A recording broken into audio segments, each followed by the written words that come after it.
Folks, contrary to popular belief, some sellers have a heart. I'll explain what I mean and then get into the latest home prices and insights for the City of Toronto for week ending October 25th, 2023. This past week, representing a client, we put an offer. There was another offer on the table. We had the higher price. We had the fewer conditions. We had overall the better offer. Yet we lost out to somebody that was paying less and had more conditions. The actual offer was riskier going with that other person, and it was less money. But that other buyer had pictures of their children and wrote a really, really nice letter explaining how this is all they can afford and they were going to raise their family here for many, many, many years. And the seller was a lady that had raised her family there and lived there for many, many, many years. And so that seller decided to go with that offer, which obviously upset my side, my clients, because, you know, how does that make sense to a buyer that they do what they can to put in an offer that's better than the next person to get the house, and they don't get it? Now, on a side note, I should say the realtor, the listing agent, super professional. She called me to say, Santo, the seller's going to accept the other offer, but you should know you did have the better offer. She's going to go with the other offer because of the story and the pictures. Okay, so the listing agent let me know that was nice. I've used this before. Sure, it happens. I've had my clients show up when I'm presenting an offer, I say, bring your kids, and I wanted the seller to purposely see the kids. I've had my buyer clients write a letter because we knew when we toured the house that the seller and my clients, the buyers, were part of the same community. So I had my client write a nice letter, and it's helped. But let me tell you what I've also experienced, the other side that not many people talk about. In representing a seller, I've had the discussion before when we look at the offers, and my clients want to go with a lower offer. And the lower offer comes with pictures and a nice story. And my clients are very emotionally invested in this story and these photos of the family. And their offer was less money. Now, my clients, the sellers, can do whatever they want. All sellers can make their own choices.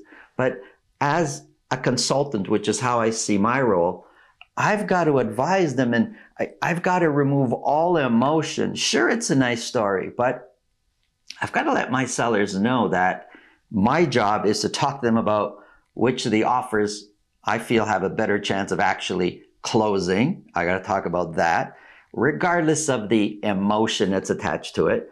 Plus, I've got to let my clients understand the day money's exchanged, the day keys are exchanged, the day that title changes, what happens to that house has absolutely nothing to do with you anymore. So there could be a nice story attached, but I've got to tell my sellers, don't get emotionally attached to the vision you see for your house past closing day, because it's no longer your house. And I'm talking from experience.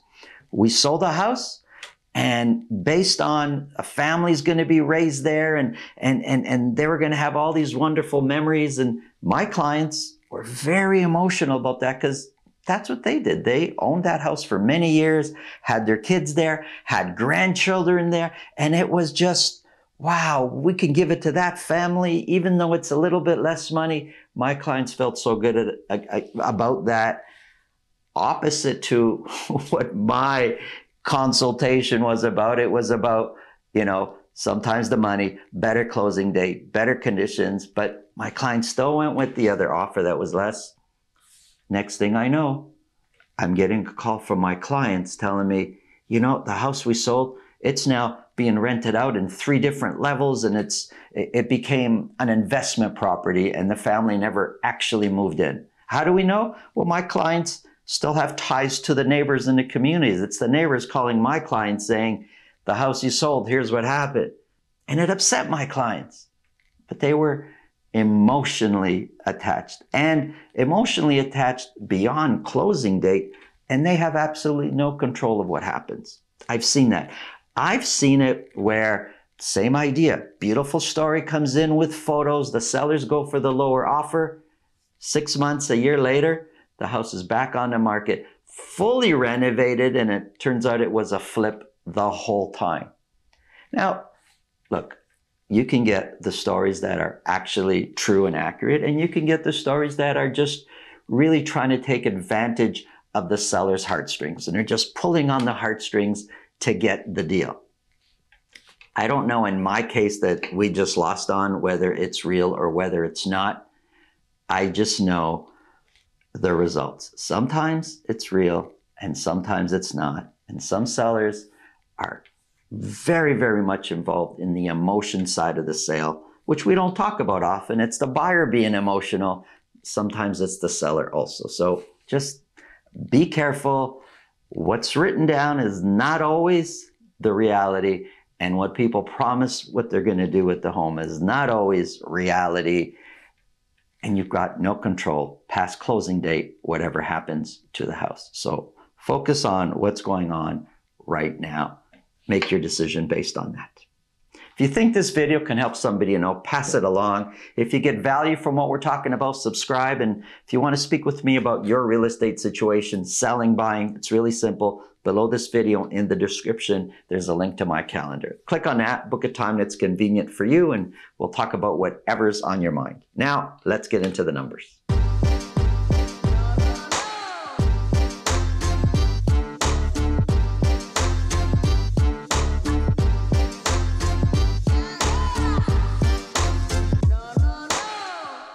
Have a look at this luxurious, purpose-built multifamily home. The video will be at the end of this video.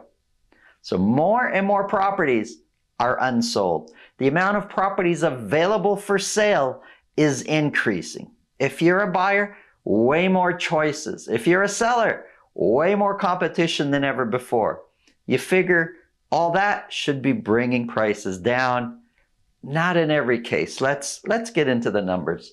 Here's a quick summary of average sold prices, condos, semis and towns, detached properties.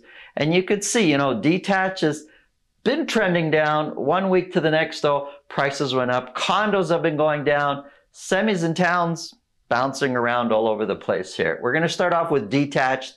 This chart has a weekly breakdown for a whole year, for week ending October 25th, and it's for the City of Toronto. Everything I'm speaking about today is for the City of Toronto. This chart is for detached properties only. 125 detached properties were sold for week ending October 25th. When we look at the sales, it's kind of, September, end of September, we were hovering a little over 150 to 160. I drew a line thinking, that's kind of like a plateau. And the next 3 weeks we dropped down, but 115 to 125, and it's kind of another plateau there. So they're not trending down kind of gradually every week. It dropped and it's kind of steady again.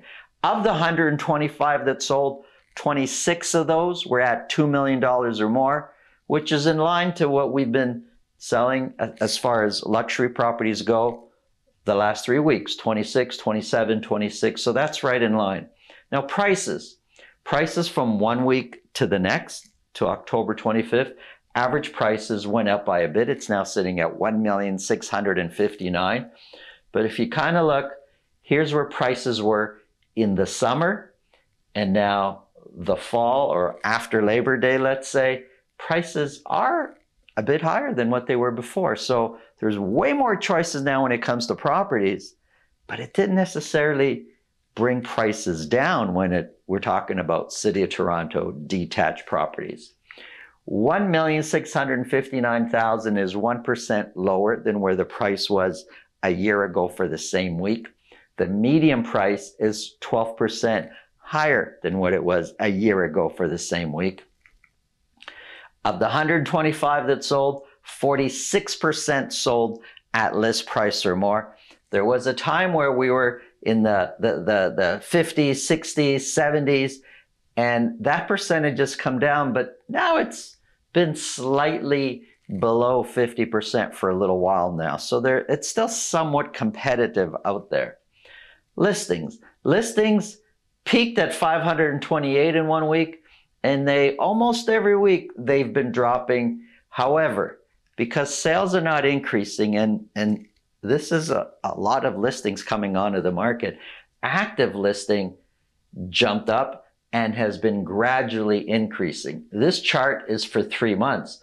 We've got 1276 here available for sale, active listings, and now we're at 1,888 detached properties in the city of Toronto that remain unsold. 1,888, we're only buying or selling 126 in 1 week. Months of inventory sitting at 3.5, and it's been basically about that for the last 3 weeks now. So 3.5 months of inventory, 16 is the average days on market. Be careful about how you read into average days on market, because that's listings days on market. A property could be on the market for 90 days unsold. Seller does a price reduction, a new listing, new price, it sells in a week. It's going to show on MLS as 7 days on market, not 97 days on market. So be careful how you read the average days on market. This is for all of Toronto, sitting at 3.5 months of inventory. Generally speaking, Toronto, the city of Toronto, for detached properties is in a balanced market. However, here's Toronto broken down into 9 different sections. We say all of Toronto's 3.5 months of inventory. Well, Scarborough sitting at 2.2. Scarborough is more competitive than Toronto as a whole. East York, Riverdale last week, 29 properties were sold. Just detached properties, 0.8 is the months of inventory. That's how competitive East York was last week. Etobicoke, 2.2 months of inventory. And then you have the other neighborhoods that are bringing up the overall average. You got York Mills, Rosedale, 4.6 months of inventory. Weston Yorkdale, 3.7. Hyde Park, 3.4. Willowdale, Bayview, 3.7. Rexdale, over or 4 months of inventory. So you've got, some areas way more competitive, other areas not so competitive, and you have different communities within that. The reason I bring this up is use overall average for information, but if you're going to transact, if you're going to sell or you're going to buy, there's a whole other analysis that needs to be done to decide what makes sense and what doesn't. This is more for a general understanding of where the market is. Here's semis. 47 semi-detaches were sold. 6 of those were at $1.5 million or more. Average sold price has been trending down. It's now at $1,214,000. 1214 is 9% lower than where the average sold price was a year ago. The median price for semis is sitting at $1.1 million. That's 17% lower than where the average sold price was a year ago. Months of inventory sitting at 2.2, quite low still, 2.2, but it has been trending up. 58% of the semis sold at list price or more. Townhouses, 9. These are freehold townhouses. Only 9 were sold. This is why you get these big fluctuations. Sales are so low, it's really hard to look at these average numbers as indicative of kind of what's really going on. However, 9 were sold. 3 of those were at $1.5 million or more. Average sold price for this week is sitting at $1,379,000. 1,379 is 11% higher than where it was for the same week a year ago. The median price of 1.2 is 4% lower than where we were a year ago for the same week. Months of inventory sitting at 4.5 months of inventory. Condos. 160 condos were sold for week ending October 25th. These are condo apartments, not condo townhouse. So condo apartments, 160 were sold. 14 of those were at $1 million or more. You can see sales trending down. It's pretty clear where sales are going when it comes with condos. An average sold price sitting at $689,000. I have a whole year broken down here. If we go back 12 months, there is 675 here. So there's 1 week that's a little bit lower, but that's in the first couple of weeks of January. So I wouldn't even look at that. And then the other one is November last year, where it was 689. That's it. So we've got one of the lowest prices, average sold prices we've seen for a whole year. So 689,000, that's 6% lower than where the price was a year ago. The median price of 640 is 3% lower than where the price was a year ago. Of the 160 that sold, only 26% sold at list price or more. Condos are taking a beating. 707 were listed. Listings has been coming down, but active listings, think about it. There's 4,537 condos, over 4,500 condos sitting on the market available for sale, and we're only buying 160 per week. Lots of choices. You got to kind of ask, well, why isn't the detached market that also has lots of properties in relation to how many we're buying, why aren't the prices of detached coming down the way condos seem to be plummeting? Well, I think the quick answer would be there are way more investors in the condo market than there are in the detached market. And investors could make quick decision to say, hey, sell my condo. I don't want it on my portfolio anymore. Months of inventory sitting at 6.5, very much a seller's market. And you can see the incline, the increase. It's quite clear what's going on with the condo market. Not a lot of fluctuations. Prices coming down, months of inventory going up. That's the condo market. Here's a quick summary of months of inventory. We are in a buyer's market when it comes to condos. There's going to be pockets of the detached market where we may be in a buyer's market. But overall, detached semis in towns, pretty much you're in a balanced market. Some neighborhoods, it will feel more like a buyer's market. And, you know, I don't mean to talk about every market out there, but there's going to be some situations for some houses where there's competition and there's multiple offers and more than one buyer's trying to buy that house, which is going to make it feel like the seller's kind of still in charge there. Thanks for watching. Have a great day. Welcome to 4027 Bloor Street West in Etobicoke. Before I show you the inside of this home, let me tell you what makes it so unique. It has in all 8 bedrooms, 8 bathrooms. It has 9-foot and 10-foot ceilings. Each room has its own individual climate control. These are all luxury features you would expect from a custom-built home. But what really stands out in this home is that it was designed from the very beginning for 2 families to live separate and independent of each other, both above grade. Let me start by showing you the principal residence. So this is the principal residence. Including the finished basement, you have 5 bedrooms, 5 bathrooms, about 3,000 square feet.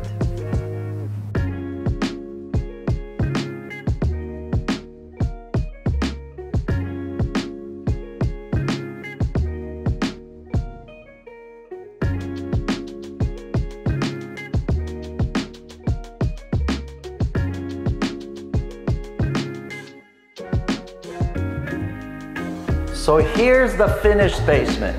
It has 10-foot ceilings, an entertainment area, 2 bedrooms, 2 bathrooms, and a private walk-up to the backyard.